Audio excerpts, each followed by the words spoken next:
ওই শোনো, হ্যাঁ বলো। আমি তোমাকে অনেক ভালোবাসি।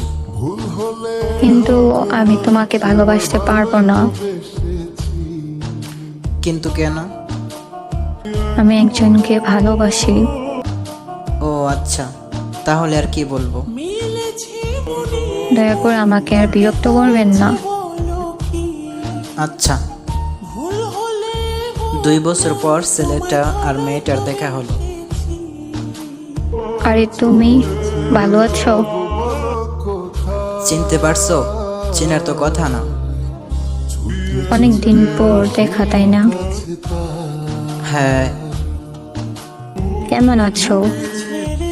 ভালোই আছি। তুমি কেমন আছো? ভালো। বিয়ে করেছো? না, করি নাই। তুমি করছো? না। আমি জানতাম কি জানতে? তুমি যাকে ভালোবাসো সে তোমাকে ছেড়ে যাবে, এটা আমি জানতাম। তুমি জানতে তখন বলোনি কেন? সরি, আমাদের গ্রামের বাড়িতে চলে আসছিলাম।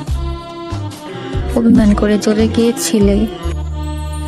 না, সবার উপর অভিমান খাটানো যায় না। এখনো ভালোবাসো আমাকে? জানি না, তবে তবে কি? এখন আর কারোর জন্য কষ্ট হয় না। আর অভিমান? আর অভিমান, সেটা তো সবার উপর খাটানো যায় না। আর অভিমান করে লাভ কি? এখনো রাগ করে আছো? রাগ করার অধিকারটাও আমার নাই। আমি তোমাকে এখন শুনতে চাই না, আর দেখতে চাই না নতুন করে কোনো স্বপ্ন। আবার কবে দেখা হবে? নিয়তি যখন চাইবে। আচ্ছা, তোমার নাম্বারটা দেওয়া যাবে? না, আমি তো ফোন ব্যবহার করি না। তবে তবে কি? আমার বাসার নাম্বারটা নিতে পারো। হ্যাঁ। আচ্ছা, ভালো থেকো। হ্যাঁ, তুমিও ভালো থেকো। ছেলেটা পেছন দিকে না তাকিয়ে হাঁটতে থাকে, কারণ সে মেয়েটাকে অনেক কষ্ট করে ফেলেছে। সে আর নতুন করে কোনো কষ্ট পেতে চায় না।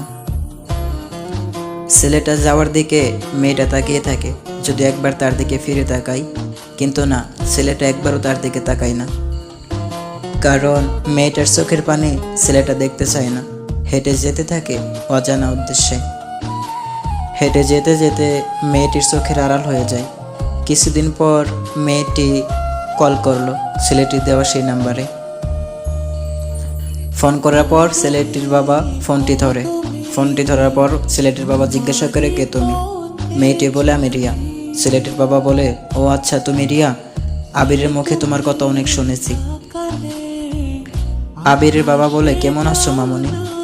মেয়েটি বলে, আমি ভালো আছি, আপনি কেমন আছেন? আবিরের বাবা বলে, আমি ভালো নেই মামনি। মেয়েটি বলে, কেন, কি হয়েছে? আর আবির কোথায়? ছেলেটির বাবা বলে, সে আর দুনিয়াতে নেই মামনি, সে চলে গেছে না ফেরার দেশে। আবিরের ব্রেন টিউমার ছিল। এই কথা শুনে মেয়েটি কান্না করে বলতে থাকে, না, তুমি আমাকে ছেড়ে যেতে পারো না। আসলে সময় থাকতে প্রিয় মানুষটাকে মূল্য দিতে শিখুন।